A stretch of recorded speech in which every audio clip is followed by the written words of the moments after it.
Israel, America और Iran के साथ जंग में रूस पूरी तरह से ईरान के साथ एक तरह से खड़ा नजर आया है। इस जंग में जो मजबूती दरअसल ईरान को मिली वो चीन और रूस जैसे बड़े मुल्कों की तरफ से जो एक बड़ा सहारा ईरान को मिला, इसकी वजह से ईरान कहीं ना कहीं पूरी मजबूती के साथ इस जंग में खड़ा रहा। और अब जब जंगबंदी चल रही है, जब अमेरिका लगातार धमकियों का सहारा ले रहा है, जब अमेरिकी सदर डोनाल्ड ट्रंप लगातार प्रेस कॉन्फ्रेंस कर रहे हैं और ईरान को धमकाने की, ईरान को डराने की कोशिश की जा रही है, ऐसे में ईरान ने अब एक ट्रंप कार्ड दरअसल खेला है और डोनाल्ड ट्रंप और अमेरिका के खिलाफ ये ट्रंप कार्ड दरअसल चला है ईरान ने। और वो ट्रंप कार्ड दरअसल ये है कि जहां अमेरिका ये चाहता था कि पाकिस्तान के जरिए से पाकिस्तान को सालिस बनाकर इस मसले को हल किया जाए, ईरान को बातचीत की टेबल पर लाया जाए, वहीं पर ईरान ने यह साफ कर दिया है। ईरान के वजीर खारजा दरअसल इस्लामाबाद पहुंचे थे, अब्बास अराक्ची, और वहां पर उन्होंने साफ कर दिया कि अमेरिका के साथ यानी आमने सामने अब कोई डील अमेरिका के साथ नहीं होगी। यानी ईरान चाहता है, क्योंकि ईरान को अमेरिका पर भरोसा नहीं है और शुरू से अमेरिका ने भी ईरान को अपने कॉन्फिडेंस में नहीं लिया है, लगातार धमकियों का सहारा दरअसल डोनाल्ड ट्रंप ले रहे हैं। इसी वजह से अब ईरान ने भी आगे से चलते हुए यह साफ कर दिया है कि अमेरिका के साथ आमने सामने की अब कोई बातचीत ईरान दरअसल नहीं करेगा, कोई समझौता, कोई डील अब अमेरिका के साथ आमने सामने नहीं होगी, बल्कि अब अगर कोई डील होगी तो वो सालिस के जरिए से होगी। फिर ईरान ने सालिस किसको बनाया है? आप देखिए कि पाकिस्तान पहले से सालिस का किरदार अदा कर रहा है, तो वहीं पर अब दरअसल मास्को भी पहुंचे हैं ईरान के वजीर खारजा अब्बास अराक्ची और रूस के सदर व्लादिमीर पुतिन। इसके अलावा रूस के वजीर खारजा लारोव से उन्होंने लंबी बातचीत की है, मीटिंग की है, जो शर्तें ईरान की हैं वो दरअसल रखी है और किस तरह से अमेरिका पर दबाव डाला जा सकता है, यह दरअसल बताने के लिए रूस का यह दौरा काफी है। और सिर्फ अब्बास अराक्ची ने सिर्फ पाकिस्तान या रूस का दौरा नहीं किया है, बल्कि वो मस्कत यानी ओमान भी गए हैं और ओमान में भी उन्होंने दरअसल वहां पर भी बातचीत की है। यानी ईरान जिस तरह से अब इस डील को दरअसल करना चाह रहा है, मुज़ाकरात करना चाह रहा है, वो दरअसल कुछ बड़ी ताकतों को बीच में रख के करना चाह रहा है, ताकि अमेरिका जब भी बातचीत करता है बीच में धोखा दरअसल देता है, तो ऐसे में अमेरिका की चालाकी, अमेरिका के प्रोपेगेंडे और उसके धोखे से बचने के लिए ईरान ने खुद एक बड़ी पहल की है और इस बातचीत के बीच में न सिर्फ पाकिस्तान बल्कि रूस और ओमान को भी अब ईरान अपने साथ रख रहा है। और इसी वजह से आप देखिए कि हंगामी तौर पर ईरान के वजीर खारजा अब्बास अराक्ची ने इस्लामाबाद, मास्को और इसके अलावा मस्कत का दौरा किया और यह हंगामी दौरा है, जहां पर रूस के सामने, पाकिस्तान के सामने और ओमान के सामने उन्होंने अपनी जो डील है, जो शर्तें हैं, वो एक तरह से रख दी हैं। और ईरान ने यहां पर भी साफ कर दिया है कि अमेरिका के साथ कोई आमने सामने की बातचीत नहीं होगी, क्योंकि अमेरिका पर भरोसा नहीं किया जा सकता है। इस वजह से अब जो बातचीत होगी वो दरअसल रूस के साथ मिलकर होगी, ओमान के साथ मिलकर होगी और पाकिस्तान जब टेबल पर होगा तब यह बातचीत होगी। यानी ईरान यह चाहता है कि सालिस के साथ यह एक बातचीत की जाए, ताकि अमेरिका फिर अपने किए हुए किसी वादे से पीछे न हटने पाए, अमेरिका कोई प्रोपेगेंडा ना करने पाए। इस वजह से दरअसल ईरान ने यह ट्रंप कार्ड एक तरह से चल दिया है। और अब कहीं ना कहीं जिस तरह से अब्बास अराक्ची ने इस्लामाबाद, उसके बाद मास्को और फिर मस्कत का दौरा किया है, ऐसे में यह डोनाल्ड ट्रंप के लिए बहुत बड़ा झटका है, इजराइल के लिए बड़ा झटका है। अमेरिका दरअसल इस तरह से सोच भी नहीं पा रहा था, जहां से अब पहले से ही एक पहल ईरान ने कर दी है। यानी अब जब ईरान और अमेरिका के दरमियान बातचीत होगी तो वहां पर दुनिया की कई बड़ी ताकतें मौजूद होंगी, वो दरअसल गवाह होंगी कि क्या बातचीत हो रही है, किन किन शराइत पर बातचीत हो रही है, किस किस पॉइंट पर सहमति बन रही है, रजामंदी हो रही है। तो ये तमाम चीजें अब दरअसल मास्को यानी व्लादिमीर पुतिन के सामने भी होंगी, इसी तरह से ओमान के सामने होंगी और फिर इस्लामाबाद में आसिम मुनीर और शहबाज शरीफ के सामने भी तमाम चीजें एक तरह से होंगी, क्योंकि पाकिस्तान अमेरिका के दबाव में काम कर रहा है, ये जग जाहिर है। पाकिस्तान जो ईरान से अमेरिका की मुज़ाकरात पर लाना चाहता है, वो डोनाल्ड ट्रंप के दबाव में लाना चाह रहा है, और इस बात को ईरान भी दरअसल बहुत अच्छे से समझ रहा है। तो इसी वजह से ईरान भी पाकिस्तान पर उतना भरोसा नहीं कर रहा है। इसी वजह से ओमान को और फिर रूस को एक तरह से ईरान ने अब इस बातचीत के बीच में डाला है, यानी अब ये सालिस का किरदार अदा करेंगे। ऐसे में अब डोनाल्ड ट्रंप दरअसल तिलमिलाए हुए हैं, बहुत परेशान हैं, क्योंकि रसा जैसी बड़ी ताकत अब कहीं ना कहीं इस बातचीत में शामिल हो रही है। तो ऐसे में अब डोनाल्ड ट्रंप का अगला कदम क्या होता है, अमेरिका का अगला कदम क्या कुछ होगा, यह देखना बहुत अहम होगा। लेकिन बातचीत में भी एक तरह से ईरान ने मैदान कहीं ना कहीं मार लिया है। मशरिक़ वस्ता में हालात भले ही पटरी पर लौट रहे हों, लेकिन कशीदगी अभी भी बरकरार है, क्योंकि मुस्तकिल जंगबंदी हुई नहीं है। सिर्फ और सिर्फ एक तरह से अभी कहीं ना कहीं सीज फायर चल रहा है, यानी वक्ती तौर पर जंगबंदी का दौर चल रहा है। लेकिन इस बीच ईरान ने अमेरिका को बहुत बड़ी वार्निंग दी है। ईरान लगातार दरअसल बातचीत करना चाह रहा है, बातचीत के टेबल पर आना चाह रहा है, और ऐसे में वो चाह रहा है कि अमेरिका भी खुले दिल के साथ आए, क्योंकि अभी तक जो बातचीत हुई है उसमें अमेरिका की नीयत दरअसल साफ नहीं दिख रही है, और अमेरिका भी दरअसल इजराइल के दबाव में ये तमाम चीजें कर रहा है। डोनाल्ड ट्रंप के जो बयानात हैं उससे भी यह जाहिर हो रहा है कि अमेरिका की कहनी और करनी में दरअसल फर्क है, और इसे ईरान दरअसल बहुत अच्छे से समझ रहा है। और इस बीच आपको बता दें कि ईरान ने अब एक तरह से बड़ा हमला अब अमेरिका पर किया है, डोनाल्ड ट्रंप पर किया है, और ईरान के वजीर खारजा अब्बास अराक्ची ने साफ साफ अंदाज में दो टूक अल्फाज में कहा है कि ईरान दरअसल किसी तरह की पाबंदी, किसी तरह की धमकी, किसी तरह की जोर जबरदस्ती से डरने वाला नहीं है, क्योंकि ईरान दरअसल पहले ही पिछले 40 सालों से लगातार इस तरह की पाबंदियों को झेलता रहा है। तो ईरान दरअसल इन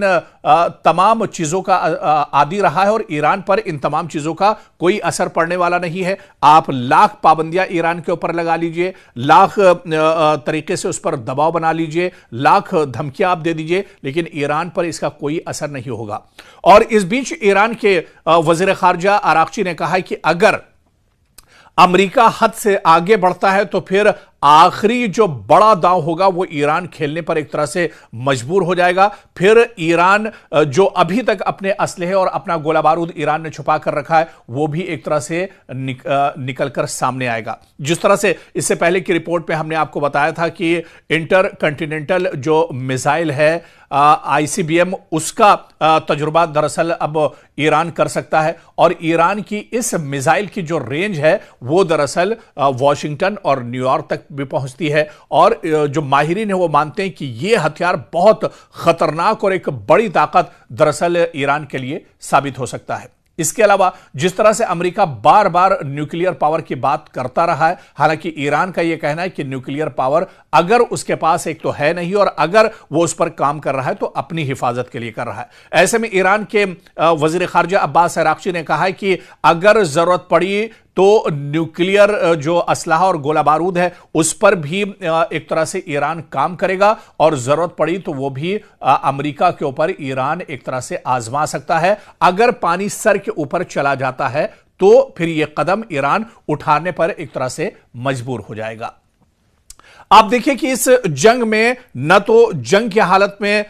ईरान अमेरिका से पीछे रहा है, मैदान में भी एक तरह से ईरान अमेरिका से कहीं पीछे नहीं रहा है। जहां पर अमेरिका और इजराइल ने बड़े पैमाने पर तेहरान और ईरान के दूसरे हिस्सों पर बड़े हमले किए, हजारों लोग मारे गए, बड़े पैमाने पर जानी और माली नुकसान हुआ, तो वहीं पर ईरान ने भी मुंहतोड़ जवाब दिया। मशरिक़ वस्ता में जहां भी ईरान का इंफ्रास्ट्रक्चर, ईरान का अमेरिका का जहां पर तंसीबात उनके हैं, उनके एयरबेस हैं, उनको बड़े पैमाने पर ईरान ने नुकसान पहुंचाया। इसके अलावा इजराइल के अंदर अलग अलग इलाकों में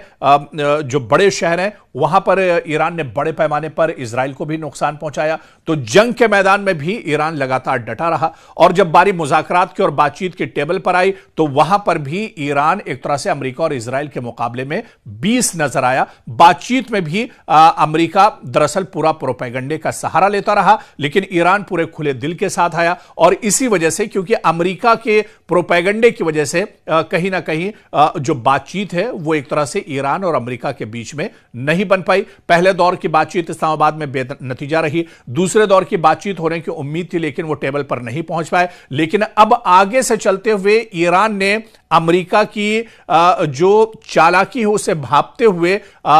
ईरान ने इस बातचीत में रूस, ओमान और इसी तरह से पाकिस्तान को शामिल कर लिया है। और ईरान के वजीर खारजा अब्बास अराक्ची ने रूस, मस्कत और इसके अलावा इस्लामाबाद का ताबड़तोड़ दौरा किया है ताकि इसका असर अमेरिका पर पड़ सके। और इन्हीं दौरों के बीच में ईरान के वजीर खारजा अब्बास अराक्ची ने बड़ा बयान दिया कि अगर जरूरत पड़ी तो ईरान अपने सबसे खतरनाक हथियार का इस्तेमाल भी इस जंग में करेगा। ऐसे में दरअसल ईरान नहीं चाहता है कि जंग आगे बढ़े या जंग के जो असरात हैं वो पूरी दुनिया पर हों। ऐसे में अमेरिका को बातचीत के टेबल पर आना चाहिए। खुले दिल से अगर बातचीत होगी, किसी तरह की कोई बदनीयती नहीं होगी अगर बातचीत में, तो वो बातचीत करने के लिए तैयार हैं। जो शराइत ईरान की है, अमेरिका उन शराइत को मान ले तो बात एक तरह से बन सकती है। तो ऐसे में एक बार फिर से ईरान ने अमेरिका को बड़ी वार्निंग दी है और कहीं ना कहीं इस वार्निंग की वजह से जो अभी तक की सूरत हाल रही है, इन तमाम चीजों को देखते हुए यह कहा जा सकता है कि इस जंग में ईरान अभी भी कहीं ना कहीं एक मजबूती के साथ खड़ा है। लेकिन आगे का रद्द अमल, आगे का एक्शन प्लान जो है अमेरिका का क्या कुछ होगा, यह देखना बहुत अहम होगा। ईरान के वजीर खारजा अब्बास अराक्ची दरअसल लगातार इस वक्त दौरों पर हैं। जी हां, अब्बास अराक्ची क्योंकि अभी जंगबंदी चल रही है इजराइल, अमेरिका और ईरान के बीच में, और इस बीच जो इशारा दरअसल अमेरिका की तरफ से मिला था या ईरान की तरफ से मिला था कि बातचीत का दौर शुरू होगा। हालांकि बातचीत तो शुरू नहीं हो पाई, मुज़ाकरात शुरू नहीं हो पाए, लेकिन अब ईरान ने एक बड़ी पहल की। और जिस तरह से एक रिपोर्ट में भी हमने आपको बताया था कि ईरान के वजीर खारजा अब्बास अराक्ची 24 घंटे के अंदर दोबारा से इस्लामाबाद पहुंचे हैं और इस्लामाबाद में लगातार बातचीत का दौर चल रहा है। पाकिस्तान के जो आर्मी चीफ हैं और पाकिस्तान के वजीर आजम शहबाज शरीफ, उनके साथ लगातार ईरान का जो वफ्द है वो बातचीत कर रहा है। और फिर इस्लामाबाद से अब अब्बास अराक्ची रूस पहुंचे हैं और रूस में भी रूस के सदर व्लादिमीर पुतिन से वो मुलाकात करेंगे। और उनकी इस मुलाकात पर दरअसल पूरी दुनिया की निगाहें टिकी हुई हैं जब अब्बास अराक्ची रूस के सदर व्लादिमीर पुतिन से मुलाकात करेंगे। और यह मुलाकात दरअसल कई मानों में बहुत अहम मानी जाती है। रूस दरअसल इस पूरी जंग के बीच ईरान के साथ रहा है। रूस दरअसल बीच बीच में यह भी कहता रहा है कि जंग रुकनी चाहिए, बातचीत के जरिए ही मसला हल होना चाहिए। तो ऐसे में अब अब्बास अराक्ची जो दुनिया की एक और बड़ी ताकत है यानी रूस, वहां के सदर व्लादिमीर पुतिन से मुलाकात करेंगे। और इस मुलाकात पर पूरी दुनिया की निगाहें तो होंगी ही, लेकिन डोनाल्ड ट्रंप की निगाहें भी इस मुलाकात पर टिकी होंगी। और इसके अलावा दरअसल अब क्या कुछ बातचीत होती है, क्योंकि जो माहिरीन और एक्सपर्ट हैं वो बताते हैं कि अब्बास अराक्ची यानी ईरान की जो शर्तें हैं इस जंग को रोकने के लिए, मुस्तकिल तौर पर जंग को रोकने के लिए जो शर्तें ईरान की है, उन शराइत को लेकर दरअसल अब रूस पहुंचने वाले हैं, जहां पर वो रूस के सदर व्लादिमीर पुतिन से मुलाकात करेंगे और इस मसले को, इस जंग को मुस्तकिल तौर पर खत्म करने के लिए कोई बीच का रास्ता निकालने के लिए एक तरह से बातचीत हो सकती है। लेकिन क्या सबसे बड़ा सवाल यह उठता है कि अमेरिका जो लगातार डोनाल्ड ट्रंप धमकियों का सहारा इस बीच में लेते रहे, लगातार एक तरह से हठधर्मी करते रहे, तो क्या ऐसे में रूस और व्लादिमीर पुतिन की बात डोनाल्ड ट्रंप मानेंगे? यह बहुत इंपॉर्टेंट हो जाता है, क्योंकि आप खुद देखिए कि रूस लगातार जंग की हालत में है और रूस को कई बार अमेरिकी सदर डोनाल्ड ट्रंप ने पिछले दिनों जिस तरह से बातचीत हुई थी, रूस के सदर व्लादिमीर पुतिन और अमेरिकी सदर डोनाल्ड ट्रंप की मुलाकात हुई थी, एक लंबी मुलाकात और तारीखी मुलाकात थी, और यह कहा जा रहा था कि इस मुलाकात के बाद रूस एक तरह से हमले रोक देगा और फिर जो जंग चल रही है रूस की वो एक तरह से रुक जाएगी और यूरोप में कहीं ना कहीं हालात मगरिब में बेहतर होंगे। लेकिन व्लादिमीर पुतिन ने अमेरिका की बात और डोनाल्ड ट्रंप की बात नहीं मानी थी। अब जब ईरान एक तरह से रशा पहुंचा है और यहां पर व्लादिमीर पुतिन से ईरान के वजीर खारजा अब्बास अराक्ची की बातचीत होगी, क्या रूस जब फिर अमेरिका से अपील करेगा, दरख्वास्त करेगा डोनाल्ड ट्रंप से, क्या डोनाल्ड ट्रंप पुतिन की बात को मानेंगे, रूस की बात को मानेंगे? क्योंकि रूस एक तरह से पूरी मजबूती के साथ ईरान के साथ इस पूरी जंग में खड़ा रहा है। तो ऐसे में अब इस पूरी मुलाकात पर दुनिया की निगाहें टिकी हुई हैं। क्या कुछ ईरान का पैगाम होगा, ईरान का मसवदा, क्या कुछ ईरान के शराइत हैं जिनको लेकर ईरान के वजीर खारजा अब्बास अराक्ची व्लादिमीर पुतिन से मुलाकात करेंगे, रूसी सदर से मुलाकात करेंगे और तमाम चीजें उनके साथ रखेंगे, साझा करेंगे? यानी अब दरअसल रूस भी एक सालिस का किरदार अदा कर सकता है ईरान और अमेरिका के इस जंग के बीच में। लेकिन इस बीच अमेरिकी सदर डोनाल्ड ट्रंप का भी बयान आया है। उन्होंने कहा है कि एक बार फिर उन्होंने उम्मीद जताई है कि बातचीत का दौर शुरू होगा और बहुत जल्दी जो जंग है इसका खात्मा एक तरह से किया जाएगा, क्योंकि अभी सीज फायर है, मुकम्मल जंगबंदी नहीं हुई है। लेकिन डोनाल्ड ट्रंप का जो बयान आया है, उन्होंने उम्मीद जाहिर की है कि बहुत जल्द ये जंग एक तरह से मुस्तकिल तौर पर खत्म होगी। यानी इस बयान से एक तरह से इशारा मिल रहा है कि पाकिस्तान और रूस और मस्कत जो बातचीत होगी, जो शराइत ईरान की होंगी, वो एक तरह से अमेरिका के सामने रखेंगे और हो सकता है कि अमेरिका इन शराइत को अगर मान लेता है तो मशरिक़ वुस्ता में जंग पर फुल स्टॉप लग सकता है और जंग पूरी तरह से खत्म हो सकती है। लेकिन पूरी दुनिया की निगाहें एक तरह से मास्को पर टिकी होंगी, जहां पर ईरान के वजीर खारजा अब्बास अराक्ची और रूस के सदर व्लादिमीर पुतिन की मुलाकात होगी। क्या कुछ बातचीत होती है, बातचीत किस नतीजे पर पहुंचती है, यह देखना अहम होगा।